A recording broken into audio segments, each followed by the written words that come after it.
Hey beautiful friends, I hope you're doing well today. So for this video, I will be doing a witchy book review, and the book that I will be reviewing is the Encyclopedia of 5,000 Spells, and this is by Judica Isles. I apologize if I am mispronouncing that name, but this is a monster of a book. It is massive, over 1,000 pages, and like the title says, it contains a whole lot of spells.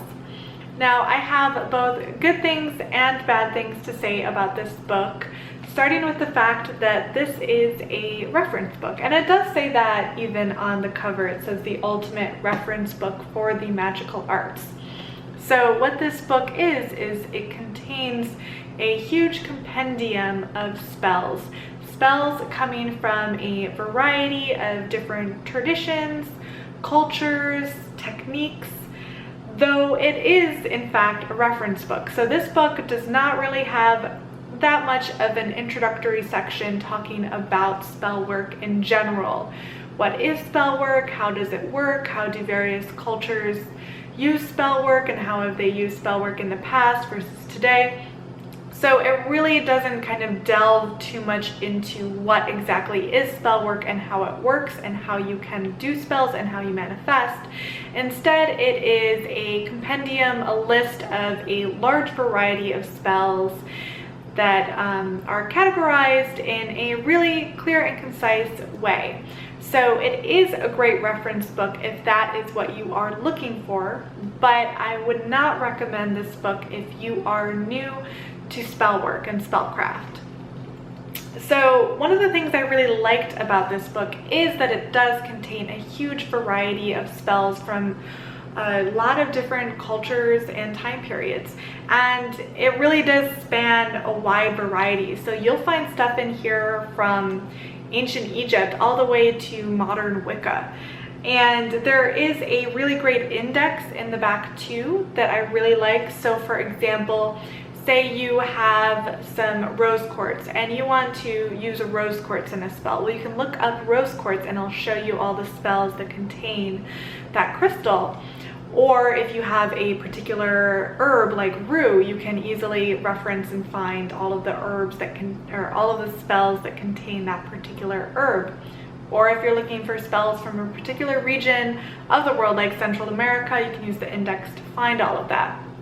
And this book does include a very large variety of spells that are, I would say, older or traditional, which is really great because I'm always interested in looking up spells and their origins. Where did this particular spell come from? What culture? What time period?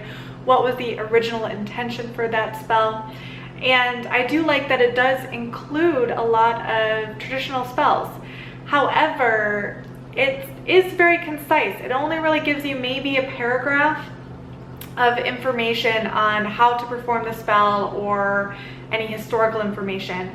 And while there is a bibliography in the back, what I would have preferred is if there was a footnote under each spell containing what particular text that spell originated from or was inspired from.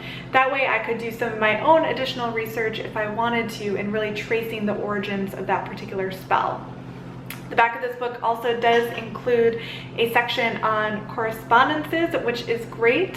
So you can always use that to reference.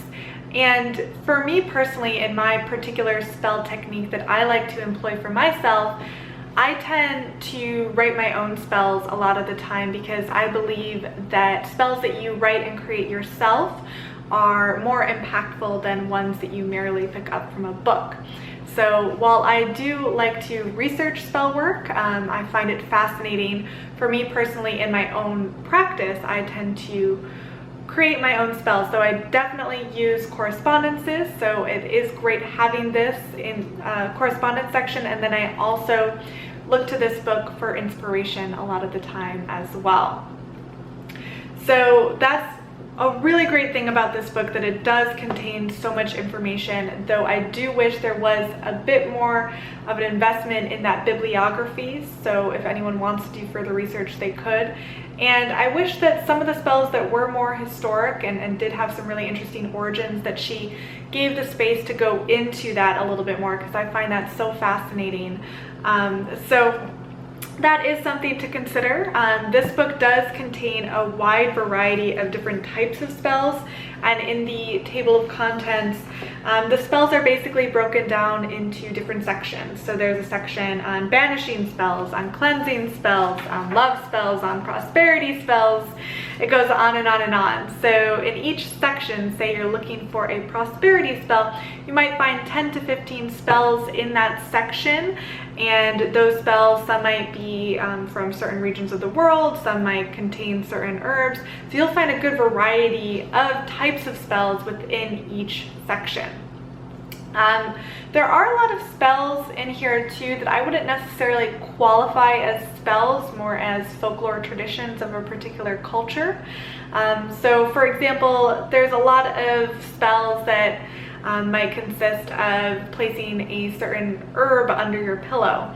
I mean, it depends on how you define spells. If you define a spell as that, then okay, that works. But some people define spell work as being a bit more advanced, including a bit more tools and intentions. So it depends on how you define spell work, but there is a good variety. It goes as simple as placing an herb under your bed for luck, and it goes as advanced as needing to acquire, say, 12 different really difficult to find ingredients and choosing the correct correspondences, so under a particular moon phase or time of the year in a particular place. So it really does span the gamut of really easy spells to really difficult spells to do personally. And that is kind of fun. It can be a bit challenging, like there are certain ingredients that are not necessarily going to be as easy to find, like ambergris or wormwood. Though if you're up for a challenge, that could be, you know, right up your alley too. So that is great, that just a vast array of different types of spells, different ingredients.